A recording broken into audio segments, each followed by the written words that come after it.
Listen, about the game last night here, they jump on them 19-zip, 16-4, 21-6, 29-10.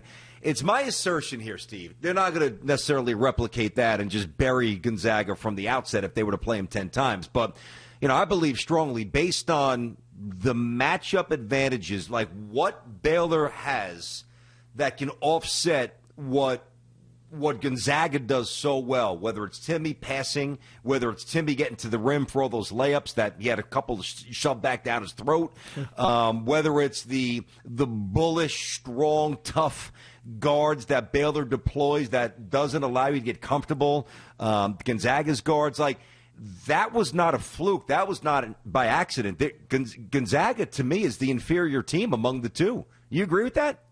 I do. And another way of putting it is that they played a 7-game series. I still think Baylor wins in 6.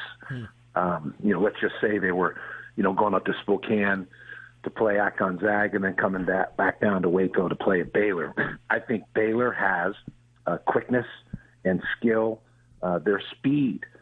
Draw the parallel to college football. Baylor basketball kind of reminds me of Pete Carroll's USC football teams in terms of the speed and quickness and just the attacking style of play that would unnerve, discombobulate, and completely disrupt the offensive flow or timing of opponents. And Alabama, Nick Saban, right? I mean, speed merchants at every position. And then you add that Baylor's got that foot speed and quickness and skill on offense. They made 10 3-pointers. That stretches Gonzaga's defense. It kind of exposed the lateral foot speed that the Zags lacked. In particular, Timmy and Kispert were exposed in this game. Nothing against them, good college players. Yep. But when you look at Teague and Mitchell and Butler, those three interchangeable parts can all pass, can all dribble, can all shoot, and then make good decisions when they were maneuvering with the dribble in terms of reads and reacting, whether it was a pocket pass, a lob to the rim, or fanning the ball back out to the three-point line. And Scott Drew deserves a salute. He deployed his team well. They kind of flew a little bit below the radar because all the focus of Gonzaga and the unbeaten season, the possibility to be the first undefeated team since Bob Knight's Hoosiers in 75-76. But, Baylor from start to finish dominating. And if I boil it down, foot speed, quickness, athleticism, and skill, but then deployed well. So there was, intelligence as well. It was on display. Sometimes people with a backhanded compliment will say, they're just great athletes, like they just roll the balls out there. It's like, no, to play at high speeds and to play with purpose and cohesiveness and intelligence says a lot about the fact that they brought it. And, they had a plan, and they executed it, and they basically kicked their butts. I found this interesting because I positioned this as a choke job. 14 turnovers. They only took 49 shots, which is almost 20 less shots than Baylor took. Mark Few has done an unbelievable job. But how does he ever break through if this continually happens to him? Well, I think, the lesson was foot speed in terms of last night, the takeaway. And that's caught them before. And they're, always better offensively, if you just look at them historically through the decades, and they were 31-1, had a heck of a year, but they met a team that had equal or a little better personnel, but had the speed. And Coach Wooden said the two most important words in basketball were balance and quickness. And the guy won 10 national titles. He said the two most important words in life were love and balance. And that's for another day. We'll do a deep dive on that. But, that's what Baylor had. They had balance of size, speed, skill, quickness, a balance of an inside-outside attack, a balance of offense and defense. And, Mark Few is headed to the Hall of Fame, but for him to have a breakthrough, I think they have to have a season where they've got the personnel with the speed and the quickness to have the balance of both offense and defense. Yeah, I know we got to go, but I felt like they had their most balance ever. That's what's disheartening about this, because think about the way they just jumped on. Who did they jump on? Why am I? Who was the game early? Yes, relatively early, where they couldn't even initiate their half-court set. Who the heck was it? Why am I forgetting? Whomever it was, they showed a defensive prowess, Steve, that I thought showed some athletic growth that they really hadn't had. Yep. And I think, again, they had a heck of a season, but, Butler had one of the most dominating national championship game performances that I can remember since Tarkanian's UNLV running Rebels in 1990 in Denver when they blitzed Bob Hurley and Leitner and Grant Hurley and that company. And the Duke came back the following year. They learned from it. Back to Tiki's point about where do you go from here, Coach K and that group used that as motivational fuel to come back and to beat UNLV, who was unbeaten at the time, interestingly enough, in the semifinals, and then won their first title. I think it's the first of 5 for Coach K. So there's still time for Mark Few, and he's in a great place regardless of whether he wins a national title or not. Lavs, good connecting. It's been a bit.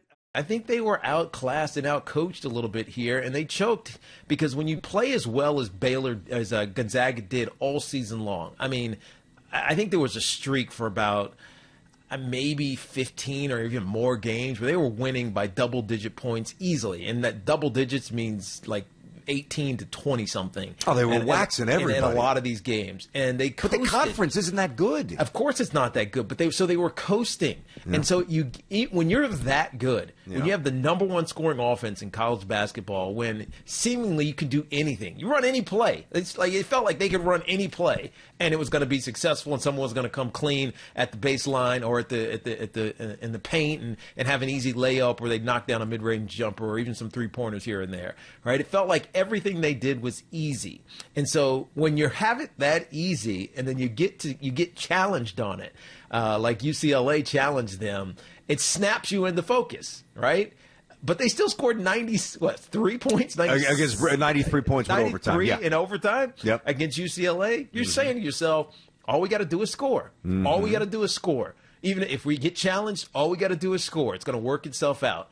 And with that being your only game plan, because honestly, BT, that's what it felt like watching that game last night. All we got to do is score. We'll use our athleticism. We'll keep trying the same thing. They were in the same play over and over and over. And every now and then it worked. They'd get a slip screen back to Timmy. He'd have an easy layup. But I felt like they just weren't prepared for the difference in scheme that Baylor gave them on both ends of the court, BT. They were out-rebounded. They were nobody crashing the boards. And when you take the opening possession and you get out-rebounded twice, Baylor had 2 offensive rebounds before they finally knocked down the shot, right?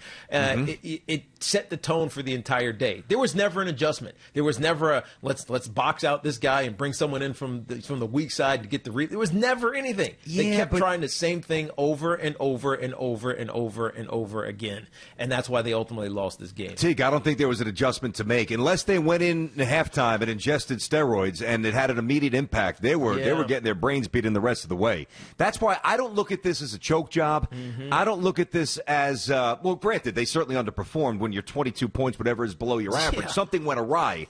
But everything that Gonzaga does well, it's very easy to identify just how much of an answer Baylor has to offset that. They've got multiple bigs, so that's 15 fouls, first of all, against Timmy. And Timmy doesn't have a muscle on him, so that's neutralized. Their guards, who generally do whatever they want, were pushed around by football players, linebackers. I mean, Mitchell's got a linebacker body. True, but great defensive player, as we know. And I tweeted last night. First of all, it's not a fluke, even though I was dead wrong in my assessment. I had Gonzaga and Baylor on our bracket challenge getting to the championship, but I had Gonzaga winning. So I'll man up. I was dead wrong. I thought Gonzaga might win going away. However, I got to tell you, now seeing them on the court at the same time, dissecting them through a different lens, that it's one thing to watch Baylor versus Houston and Gonzaga versus UCLA. Until you see them on the same court, for me, at the same time, it didn't trigger this awareness. Like I tweeted, if they play 10 times, I think Baylor's winning 7, maybe 8. They're better. I agree. BT. So how was that a choke job? Because the team that averaged 92 points a game had 10 points in the first 10 minutes. I don't care what the size disadvantage is. I don't care how more athletic the other team is. They scored 10 points in the first 10 minutes. Like, you can't sit here and tell me that they played 10 times that Gonzaga's going to have 10 points in 10 minutes. It's inconceivable. No, I'm not saying that Baylor's going to win by 20, but I'm saying Baylor's going to probably win by 6, 7, 8, 9 points. It's just better, tougher. If they would have kept their foot on the gas, they could have beat them by 40. They could have. They probably could have. Gonzaga didn't do anything well like they usually do. They weren't crisp with their passing. There were so many. I mean, when I say choke job, I mean a guy who has consistently been good, who is reliable, who makes the right pass, who gets the outlet pass, the bounce pass. He tried another one of those. It got intercepted, right? You got their guards, both of them, coming down the court and literally turning it over without being touched, like just over bouncing it and tipping it out of bounds, right? That's choking to me. That when you get into the moment and you do something uncommon to what you historically have done, that is choking. To me, Gonzaga choked. Okay. They scored 10 points in 10 minutes and had 8 turnovers. I'll buy that. In the first 8 minutes. No, Tiki, I'll buy that. The thing that is confusing to me now, I said if Baylor played Gonzaga 10 times, I think they'd win 7, maybe 8.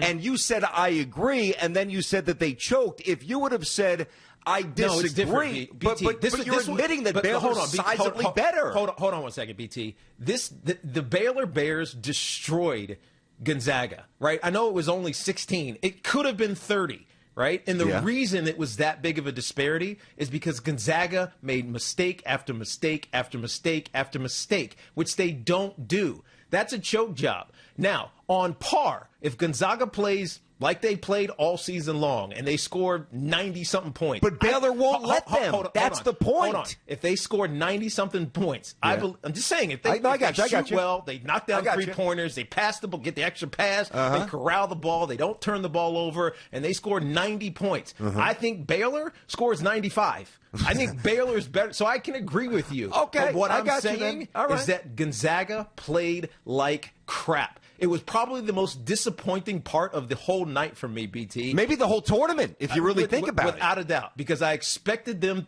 to be, like, precise. So did I. I used that word last week. So did I. They are so precise with everything they do. All I saw was sloppiness.